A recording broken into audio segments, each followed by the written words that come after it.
আমি এখন রয়েছি পৃথিবীর অন্যতম সুন্দর একটি আইল্যান্ড জাঞ্জিবারে। ভারত মহাসাগরের নীল জলরাশির মাঝখানে ভেসে থাকা সাদা এই দ্বীপটি যেন সাক্ষাৎ একটি প্যারাডাইস। তাই তো পৃথিবীর বিভিন্ন অঞ্চলের ভ্রমণ পিপাসুদের কাছে এটি একটি অত্যন্ত জনপ্রিয় ট্যুরিস্ট ডেস্টিনেশন।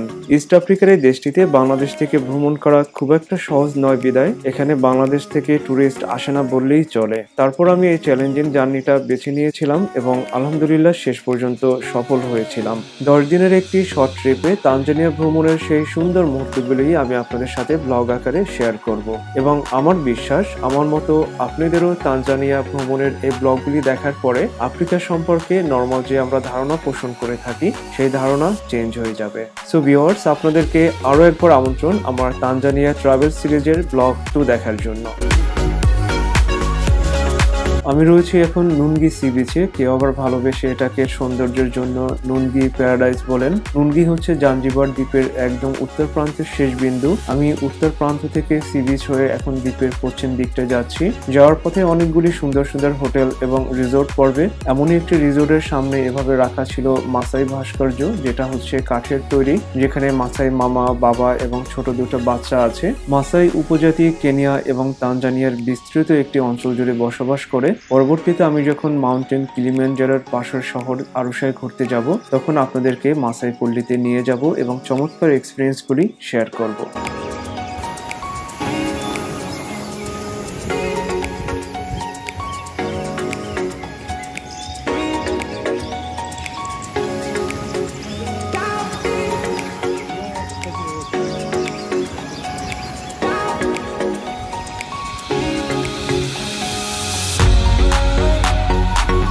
দুপুরের পরের এই সময়টায় সূর্যের আলোর তেজ অনেকটা কমে আসছে, যার কারণে চারদিকে এখন খুব সুন্দর করে তাকিয়ে দেখতে পারছি। যখন সূর্যের আলো বেশি থাকে তখন তা সাদা বালু এবং পানির উপরে পরে এমন ভাবে রিফ্লেক্ট করে যেন আপনি সানগ্লাস ছাড়া ভালো করে তাকাতেই পারবেন না। একই সাথে বাতাসও অনেকটা শীতল হয়ে আসছে। তো সবকিছু মিলিয়ে এত সুন্দর একটা এনভায়রনমেন্ট এখানে ক্রিয়েট হচ্ছে যা আপনাদেরকে বলে বোঝানো সম্ভব নয়, সেটা শুধু ফিল করা যায়।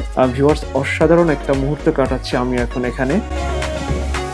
গত পর্বে আমি একটি সানসেট ক্রুজ প্যাকেজ নিয়েছিলাম এবং আপনাদেরকে বলেছিলাম এই পর্বে ভারত মহাসাগরের বুকে সানসেট ক্রুজে আপনাদেরকে নিয়ে যাব।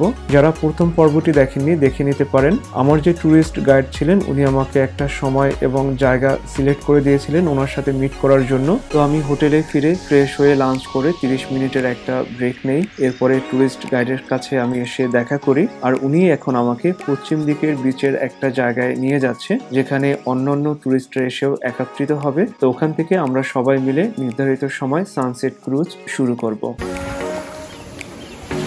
এতদূর এসে এ পর্যায়ে সামনে এসে পড়লো অনেক বড় একটি রক, যেটাকে ডেঙিয়েও যাওয়া সম্ভব নয়, আবার নিচ থেকে গেলেও ভিজে যাব কারণ জোয়ারের পানি উঠে গেছে। এটি একটি ভিউ পয়েন্ট, এখানে অনেকেই আসেন, ছবি তোলেন, ভিডিও করেন। আমিও কিছুক্ষণ ছিলাম। পরবর্তীতে আমরা দুজন সি বিচ থেকে উঠে মেন ল্যান্ড হয়ে পশ্চিম দিকের সেই সি বিচের স্টার্টিং পয়েন্টে চলে আসলাম যেখান থেকে সানসেট ক্রুজ শুরু হবে।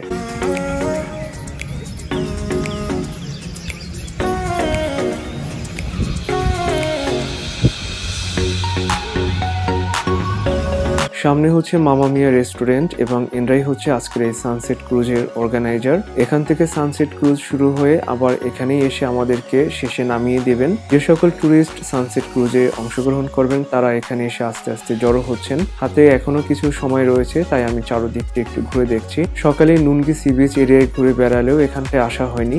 এদিকটি হচ্ছে অসম্ভব ধরনের সুন্দর। চারদিকে বেশ কিছু হোটেল এবং ভালো মানের রিসোর্ট রয়েছে। মিউজিক প্লে হচ্ছে সানবক্সে। মোটামুটি একটা জমজমাট অবস্থা। এখানে ট্যুরিস্টদের পরিমাণটাও বেশি, বেশ ভালোই একটা গ্যাদারিং হচ্ছে।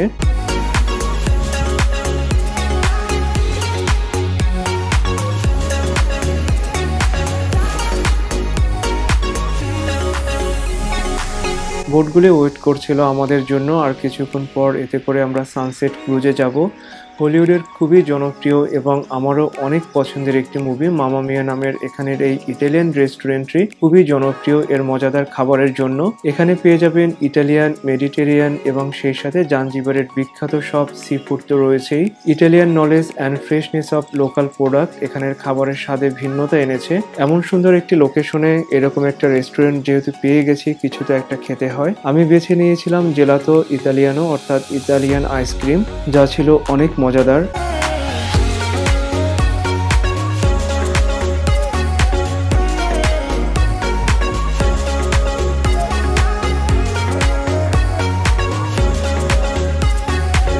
আমরা সবাই এসে বোটে চড়ে বসলাম এবং কিছুক্ষণের ভিতরে এটি যাত্রা শুরু করে দেবে। জাঞ্জিবারের এই ঐতিহ্যবাহী নৌকায় করে আইল্যান্ডের অদূরবর্তী কোস্টাল এরিয়া ধরে ভারত মহাসাগরের বুকে আমরা ভেসে বেড়াবো এবং সানসেট ক্রুজের এই চলতি পথে দেখতে পারবো পৃথিবীর বেশ কিছু বিখ্যাত হোয়াইট স্যান্ডি বিচ। দুচোখ ভরে উপভোগ করবো চারদিকের নৈসর্গিক সৌন্দর্য, বিভিন্ন ধরনের অ্যাক্টিভিটিস, পালতোলা নৌকা, সাথে হালকা খাবারের ব্যবস্থা তো রয়েছেই। তবে ভালো লাগার মাত্রা আরো বাড়িয়ে দিতে থাকবে African traditional drum music with dance. আর ভাগ্য যদি ভালো থাকে তবে দেখা হয়ে যেতে পারে ডলফিনের সাথে।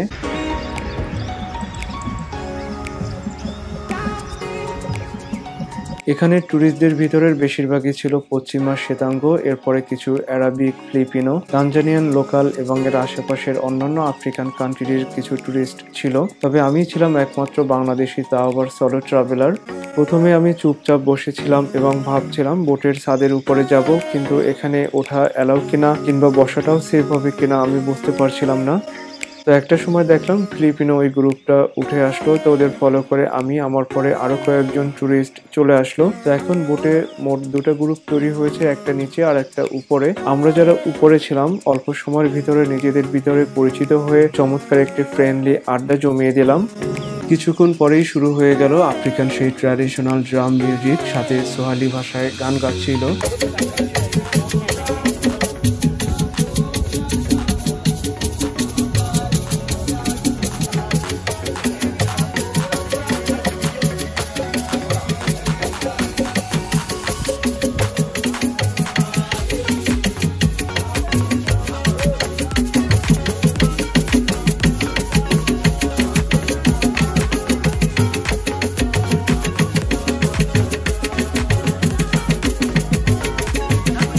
হাকুনা মাটাটা সোয়ালি ভাষার এই বিখ্যাত প্যারেস্ট্রির অর্থ হচ্ছে দেয়ার আর নো ট্রাভেলস অথবা নো ট্রাভেল নো ওয়ারিস। তো আফ্রিকান এই বিখ্যাত গানটির সাথে ওরা সেই ড্রাম প্লে করে যাচ্ছিল।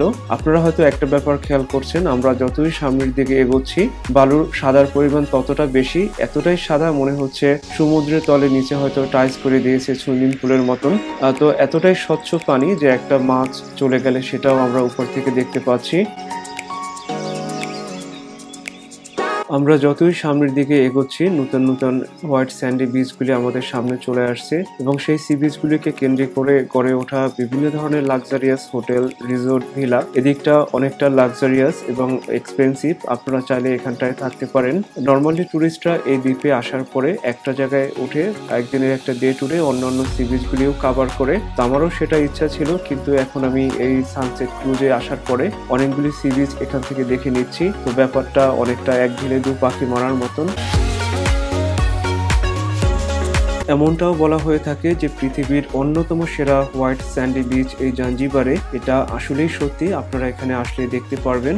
এখানের সি বিচের বালু এমন সাদা যা পৃথিবীর অন্য কোথাও খুব একটা দেখা যায় না। আর একটা ব্যাপার বেশ লক্ষণীয়, এখানের যত ডেভেলপ হয়েছে হোটেল, রিসোর্ট কিংবা ভিলা তৈরি করা হয়েছে প্রাকৃতিক পরিবেশ ঠিক রেখে। পৃথিবীর অনেক দেশেই দেখা যায় অনেক কিছু আর্টিফিশিয়াল ভাবে তৈরি করা হয় অথবা প্রাকৃতিক পরিবেশকে ধ্বংস করা হয়, সেই তুলনায় এখানটা সম্পূর্ণ ডিফারেন্ট।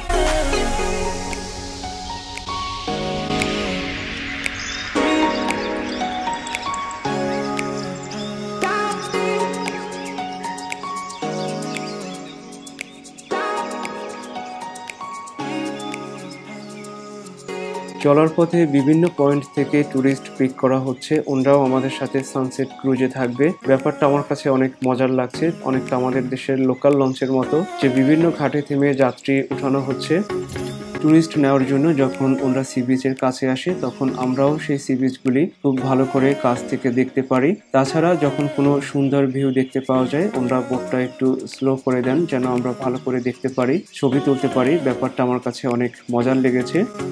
তো এভাবেই আমাদের এই জার্নিটা সামনের দিকে এগোচ্ছিল, সাথে সেই আফ্রিকান ড্রাম মিউজিক, ওদের ডান্স, গান সবকিছু মিলিয়ে চমৎকার একটা উপভোগ্য বিকেল আমরা সবাই মিলে এখন এনজয় করছি ভারত মহাসাগরের বুকে। তো এখানে আসার আগে আমি এটা চিন্তা করিনি যে এত সুন্দর একটা বিকেল আমি এখানটায় পাস করব। এটা হচ্ছে আমার লাইফে একটা স্মরণীয় মুহূর্ত হয়ে থাকবে।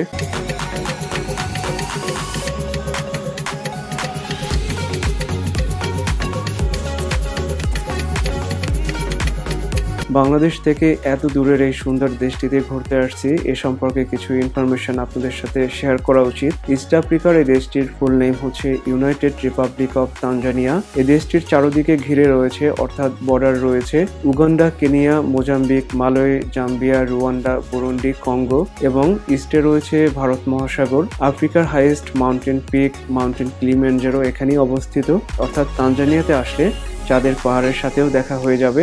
আরও দেখতে পারবেন মাউন্ট মেরি সহ পৃথিবীর সেরা কিছু সুন্দর জায়গা, সাভানা ইকোসিস্টেম, ওয়াইল্ড লাইফ, সেই সাথে ওয়ার্ল্ডের বেস্ট সাফারি বা গেম ড্রাইভ তো রয়েছেই। তানজানিয়ার রাজধানীর নাম হচ্ছে দোদোমা, তবে সবচেয়ে বড় শহর এবং পুরাতন রাজধানী হচ্ছে দারুসালাম।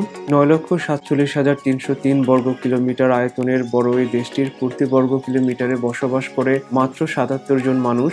তানজানিয়ার জাতীয় ভাষা হচ্ছে সোয়াহিলি, তবে অফিসিয়াল ক্ষেত্রে সোয়াহিলির সাথে ইংরেজি ব্যবহৃত হয়। এখানে 100টিরও বেশি জাতি গোষ্ঠী এবং তাদের পৃথক ভাষা রয়েছে। ধর্মের দিক থেকে 63.1% হচ্ছে খ্রিস্টান এবং 34.1% হচ্ছে মুসলিম। আমাদের বাংলাদেশি 1 টাকা সমান হচ্ছে 22.76 তানজানিয়ান শিলিং।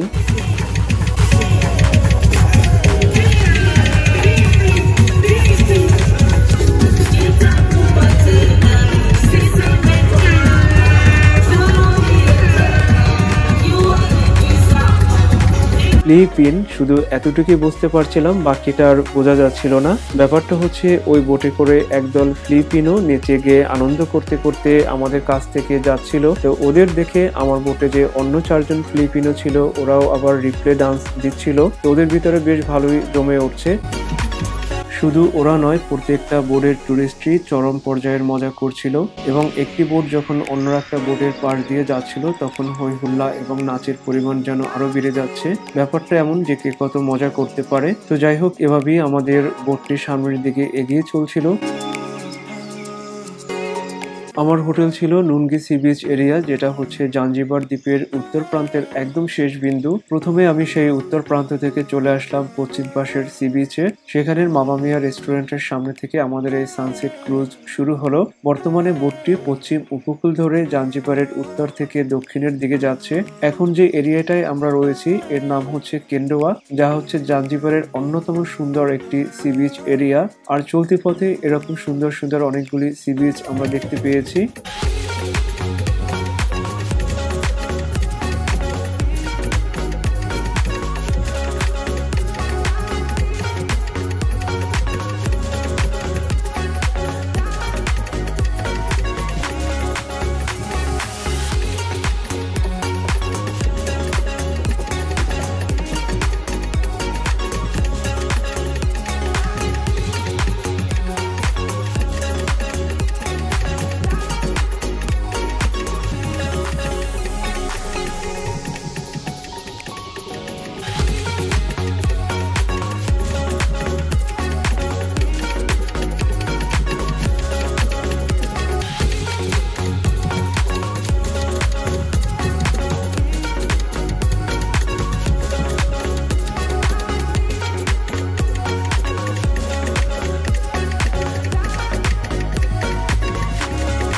নৌকায় পাল তোলার এই দৃশ্যটি ছিল এক কথায় অসাধারণ। প্রিয় জন্মভূমি নদীমাতৃক বাংলাদেশে একটা সময় এভাবে বিভিন্ন ধরনের পাল তোলা নৌকা ভেসে বেড়াতো, কিন্তু সেই ঐতিহ্য এখন আমরা হারাতে বসলেও সুদূর আফ্রিকার এই দেশটিতে এসে ভারত মহাসাগরের বুকে পাল তোলা নৌকায় করে ভেসে বেড়াবো, যেটা আমার কাছে ছিল অনেকটাই অপ্রত্যাশিত।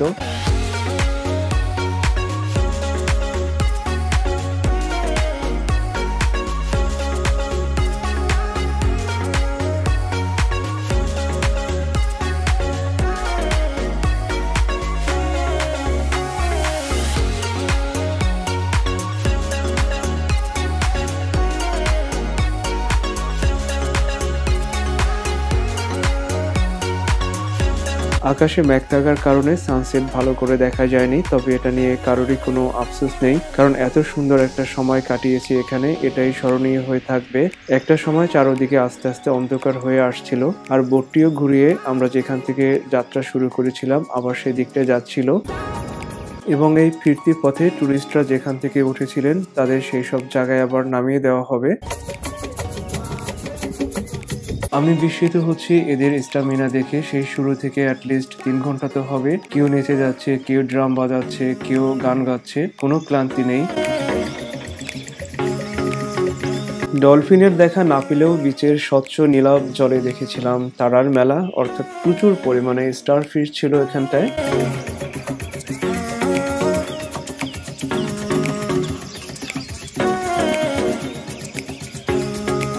এক এক করে সবাই নেমে যাচ্ছিল এবং আর কিছুক্ষণ পরে আমরাও ফিরে আসব যেখান থেকে শুরু করেছিলাম।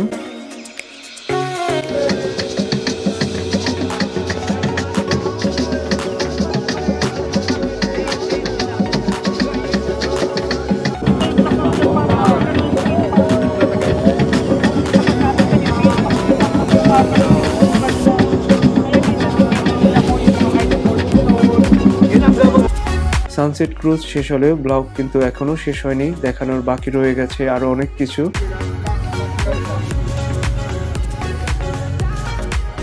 চলে আসলাম টুরিস্ট মার্কেটে কিছু কেনাকাটা করার জন্য।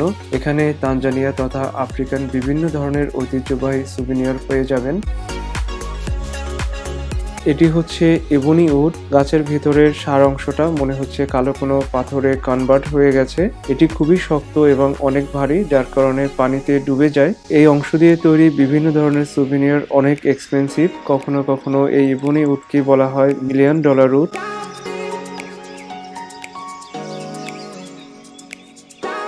এখানে নাইট লাইফের কথা যদি বলি তবে বলতে হয় সেটা খুবই ভদ্র একটি নাইট। মিন হচ্ছে থাইল্যান্ডের সাথে যদি তুলনা করি, থাইল্যান্ডে যেরকম হই হুল্লা, ওপেন বার, ডিস্কো কিংবা রেড জোন, এখানে কিন্তু এইসব নেই। যদিও কিছু দুই একটা বার আছে, সেগুলি হচ্ছে আপনার হোটেল বা ওই রিসোর্ট কেন্দ্রিক, এবং আমি যতদূর জানি এখানে প্রস্টিটিউশন হচ্ছে ইলিগ্যাল। জাঞ্জিবারের অধিবাসীদের 99%ই হচ্ছে মুসলিম এবং ওনারা অনেকটা রিলিজিয়াস, যার কারণে এখানের সমাজ ব্যবস্থা অনেকটা কনজারভেটিভ। এখানে কিন্তু এক সময় ওমানের সুলতানের শাসন ছিল, অর্থাৎ এটি ওমানের কলোনি ছিল। এমজে রেস্টুরেন্ট, যেখানে আমি দুপুরের খাবার খেয়েছিলাম। জাঞ্জিবারে আমার কাছে খাবারের দাম রিজনেবল মনে হয়েছে মানের তুলনায়। এখানের খাবারগুলি অনেক ফ্রেশ এবং হেলদি। জাঞ্জিবারের সি ফুড তো পৃথিবীর ভিতরে অনেক বিখ্যাত, তো আমি যে কদিন এখানে ছিলাম প্রচুর পরিমাণে সি ফুড খেয়েছিলাম। 12 থেকে 15,000 তানজানিয়ান শিলিংয়ে আপনারা সকালে পেট পুরে নাস্তা করতে পারবেন। স্ট্যান্ডার্ড লাঞ্চ কিংবা ডিনারের জন্য 15 থেকে 20,000 তানজানিয়ান শিলিংয়ে এনাফ। ভিউয়ার্স, এখন আমি হোটেলে ফিরে ফ্রেশ হয়ে বের হয়ে যাব রাতের ডিনারের জন্য সেই লোকাল ফিশ মার্কেট রেস্টুরেন্টে, যেখানে দিনে আমি মেনু চেক করে এসেছিলাম।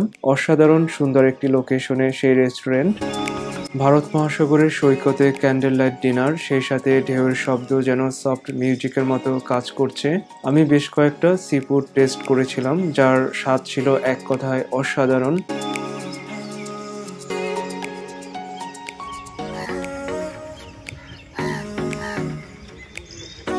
Good morning from Nungwi paradise Zanzibar. সুন্দর একটি সকাল, আরো একটি দিনের চমৎকার শুভ সূচনা।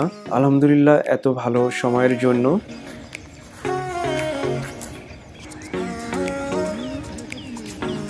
সকালবেলা ঘুম থেকে ওঠার পরে আমার হোটেলের সামনে বিচে চলে আসলাম। সূর্য অলরেডি কিছুটা উপরে উঠে গেছে, কারণ যেহেতু মেঘ ছিল তো সূর্য ওঠার যে দৃশ্যটা ভালোভাবে দেখা যায়নি।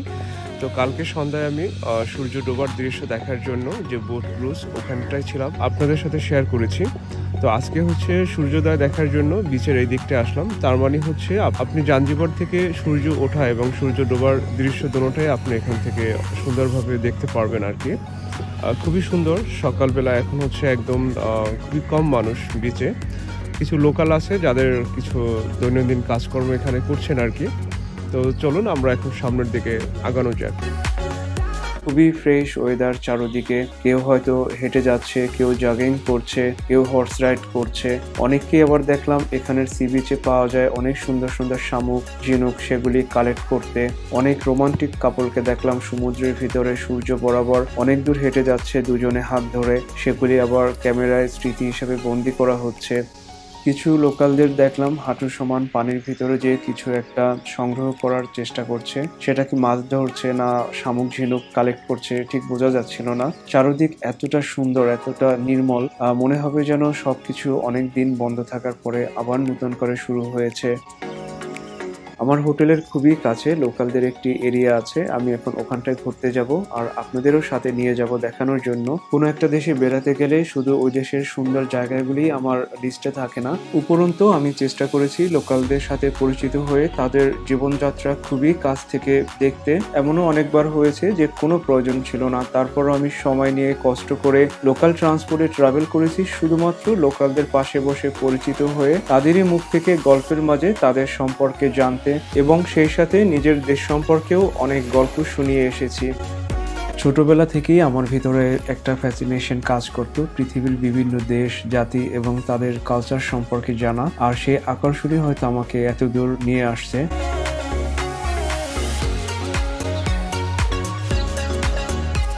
লোকালদের আবাসিক এরিয়া, আর্লি মর্নিংয়ে স্কুল কিংবা অফিস আওয়ার এখানে শুরু হয়ে যায়।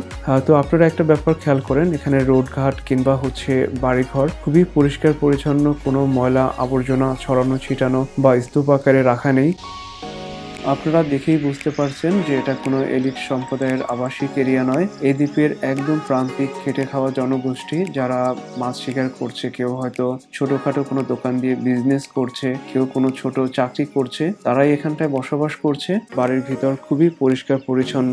আমি ওভারঅল তানজানিয়ার যেখানেই 10 দিনের থেকে ট্রাভেল করেছি সব জায়গায় একই সিনারিও দেখতে পেয়েছি।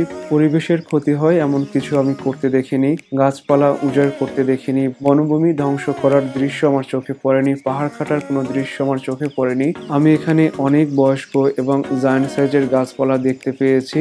ওরা হয়তো 200 বছর কিংবা তার চেয়েও অনেক পুরাতন বয়সের হতে পারে, যারা এখনো টিকে আছে এবং আপনাকে বিলিভ করাবে ইটস ট্রুলি আফ্রিকা।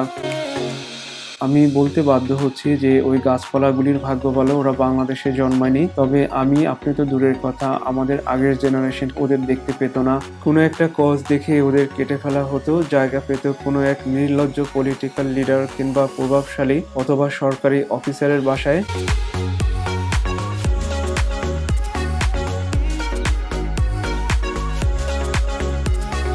বাংলাদেশ অনেক ছোট হলেও ন্যাচারাল দিক থেকে অনেক রিচ, কিন্তু আমরা নিজেরাই ধ্বংস করতে করতে এখন এমন একটা পর্যায়ে চলে আসছি যে দেশ থেকে অনেক উদ্ভিদ এবং প্রাণী বিলুপ্ত হয়ে গেছে অলরেডি।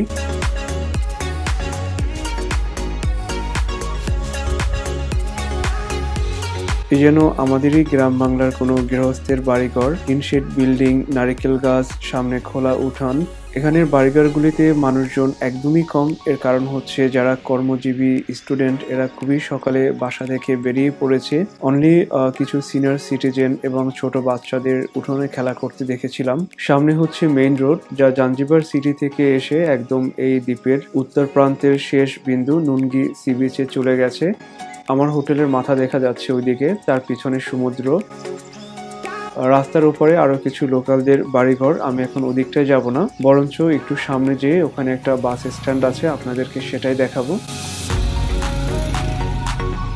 এই হচ্ছে সেই বাস স্ট্যান্ড। এখানে ছোট বাসগুলিকে এরা ডালা ডালা বলে। তো আমরা দেখতে পাচ্ছি যে কিছু ছেলেপান এখানে ফুটবল খেলছে। তানজানিয়ার সবচেয়ে পপুলার খেলা হচ্ছে ফুটবল।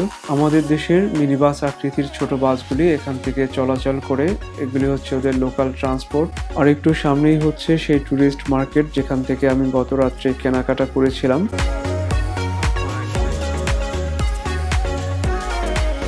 সামনে ডান পাশের যে খোলা জায়গাটা, এটি হচ্ছে একটি ট্যাক্সি স্টেশন। বিভিন্ন হোটেল বা রিসোর্টের ট্যাক্সিগুলি এখানে রাখা হয়। রেন্টে কার আছে, আপনি এখান থেকে সরাসরি ট্যাক্সি ভাড়া করতে পারবেন। আমি যে ভাড়ায় এসেছিলাম তার চেয়ে অনেক কম ভাড়ায় এখান থেকে আজকে ট্যাক্সি ভাড়া করেছি, কারণ কিছুক্ষণ পরে আমি জাঞ্জিবার সিটিতে ফিরে যাব।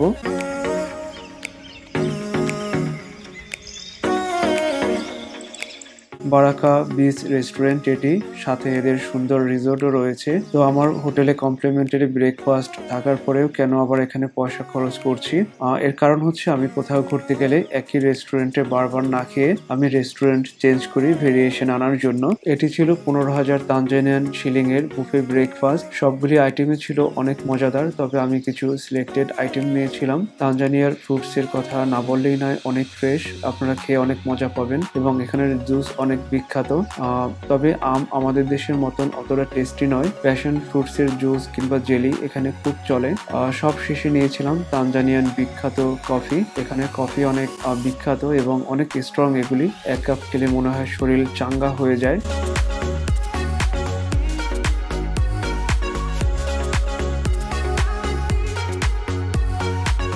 গরম কফির পেয়ালায় মুখ দিচ্ছি আর সামনে ভারত মহাসাগরের সৌন্দর্য দেখছি। সূর্যের আলো যতই বেড়ে যাচ্ছে ততই যেন ফুল ফোটার মতো করে এই দ্বীপের সৌন্দর্য আরো বেড়ে যাচ্ছে। এখানে বিভিন্ন ধরনের ট্যুর অপারেটর রয়েছে। একটু আগে এসে আমাকে একজন কল করলো আমি স্কুবা ড্রাইভিং এ যাব কিনা। এই সময়টা স্কুবা ড্রাইভিং এর জন্য পারফেক্ট একটা টাইম। অনেক মানুষ ড্রেস পরে চলে যাচ্ছে স্কুবা ড্রাইভিং এ। তবে আমার ইচ্ছা ছিল, এখানে ডিপসি একটা প্যাকেজ আছে যেখানটা গেলে ডলফিন, শার্ক এমনকি তিমিরও দেখা পাওয়া যায়, কিন্তু সময়ের অভাবে সেই ট্যুরটিতে যাওয়া সম্ভব হচ্ছে না।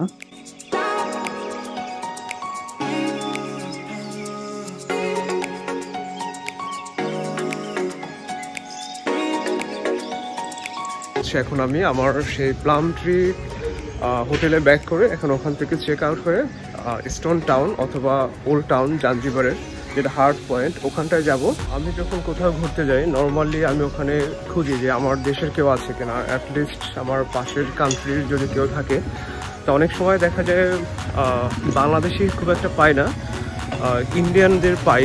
তো আজকে এখানে নাস্তা করতে এসে একটা ইন্ডিয়ান ফ্যামিলির সাথে পরিচয় হয়েছে। অনেক ইন্ডিয়ান থাকে কিন্তু আপনার তানজানিয়াতে, বিশেষ করে দারুসালাম, জাঞ্জিবারে। তো ওদের একটা কমিউনিটি আছে যেটা আমাদের বাংলাদেশের এরকম কোনো কমিউনিটি এখানে নেই এখন পর্যন্ত জানা মতে। অল্প কিছু বাঙালি আছে। কালকে যখন এখানে আসছিলাম প্রথমে আমার কেমন যেন লাগছিল আর কি, খুব একটা ভালো লাগেনি। পরে যখন বিচ বা অন্যান্য এরিয়াগুলি ঘুরে দেখলাম হোটেল থেকে রেস্ট নিয়ে বের হওয়ার পরে, তখন অনেক ভালো লাগতেছিল। বিশেষ করে আজকে মনে হচ্ছে না আমি ফিরে যাই, মন চাচ্ছে আরও একদিন এখানটা থেকে যাই, কিন্তু আমার প্ল্যান যেভাবে করে এখন সেভাবে এগোতে হচ্ছে।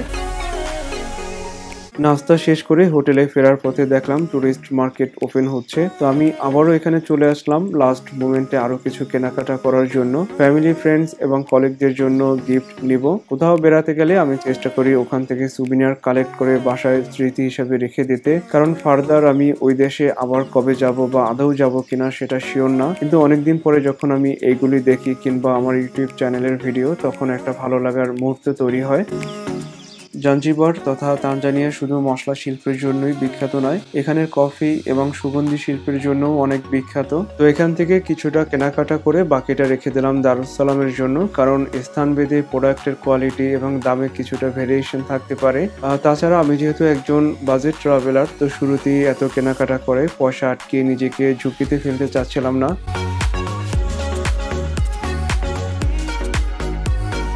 এখানে পেন্টিং খুবই জনপ্রিয়। পেন্টাররা তাদের তুলির আঁচড়ে ক্যানভাসে তুলে নিয়ে আসছেন যেন পুরো তানজানিয়াকে। আফ্রিকান কালো মেয়েদের অকৃত্রিম সৌন্দর্য, এখানের ইতিহাস, ঐতিহ্য, নেচার, বিভিন্ন ধরনের ট্রাইবিকদের জীবনযাত্রা তাদের তুলির আঁচড়ে যেন জীবন্ত হয়ে আছে। এই ক্যানভাসে মাসাই ভিলেজের পিছনে দেখতে পাচ্ছি মাউন্ট কিলিম্যানজারো। পরবর্তীতে আমি যখন আরুসা সিটিতে বেড়াতে যাব আপনাদেরকেও নিয়ে যাব সেই মাসাই ভিলেজে, দেখার আমন্ত্রণ রইল। এটা হচ্ছে স্পাইস শপ, যেখানে তানজানিয়াতে উৎপাদিত বিভিন্ন ধরনের মশলা পাওয়া যাবে। লবঙ্গ উৎপাদনে তানজানিয়ার অবস্থান হচ্ছে পৃথিবীতে 1 নম্বরে। দোকানি আমাকে বিভিন্ন ধরনের মশলা দেখাচ্ছিলেন। এটা হচ্ছে ভ্যানিলা। জাঞ্জিবারে খুবই জনপ্রিয় একটি ট্যুর ইভেন্ট হচ্ছে স্পাইসি আইল্যান্ড ট্যুর, যেখানে ওরা আপনাকে একটি আইল্যান্ডে নিয়ে যাবে। সেখানে বিভিন্ন ধরনের মশলার বাগান রয়েছে, আপনারা ফ্রেশ মশলা প্লাস হচ্ছে সুগন্ধি কালেক্ট করতে পারবেন। হাতে সময় থাকলে অবশ্যই যাবেন, অনেকের কাছে খুবই জনপ্রিয় এই ইভেন্ট।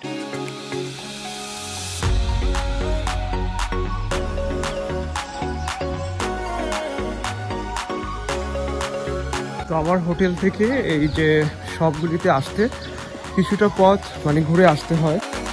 তো এখন এই একদিনই মোটামুটি এখানটা একদম আয়ত্ত করে ফেলছি অনেকটাই। মনে হচ্ছে এখন নিজেরই পরিচিত কোনো একটা এরিয়া। আর যেখানটা আমি অনেকদিন থেকে চিনি, অনেকদিন হচ্ছে আসছি। তো দেখা যায় এখন শর্টকাট লোকালদের বাড়িঘরের ভিতর থেকে হাঁটা শুরু করছি মেইন রোড রেখে, কারণ আমি ওই যে আমার হোটেল দেখা যাচ্ছে দূরে, হোটেলের মাথা, সেটা কাছে হবে। ওকে, আর সেই সাথে আবার সেই আফ্রিকান যে ভিলেজ আপনাদের সাথে দেখাতে পারছি, এটা সম্ভবত রুটি ফল গাছ বা কিছু একটা হবে ধরনের, হ্যাঁ আমার সেটাই মনে হচ্ছে। আর এটা হচ্ছে বাদাম গাছ, যেটা আমাদের দেশেও আছে কমন।